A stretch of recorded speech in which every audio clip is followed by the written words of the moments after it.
හැබැයි මේ කරන්න ඕන මේ බණ අහන්න ඇවිල්ලා මේ තරුණ මහත්තුරු හොඳේ මේ අපේ යවුනේ පසුවන උදවිය. පීරිසියක් කරගෙන ඕකට බත් හැටි භාගයක් විතර දාන්න. දාලා අර උයපු මොනා හරි අරකට තියලා බුදුහාමුදුරුවන්ට පූජා කරන්න ඕ.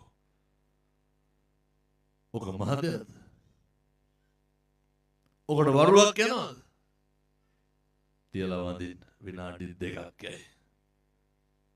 හැබැයි මේ කරන්න ඕන මේ බණ අහන්න ඇවිල්ලා මේ තරුණ මහත්තුරු හොඳේ මේ අපේ යවුනේ පසුවන උදවිය. පීරිසියක් කරගෙන ඕකට බත් හැටි භාගයක් විතර දාන්න. දාලා අර උයපු මොනා හරි අරකට තියලා බුදුහාමුදුරුවන්ට පූජා කරන්න ඕ. ඔක මහදයද? ඔකට වරුවක් යනවද? තියලා වඳින්න විනාඩි 2ක් යයි.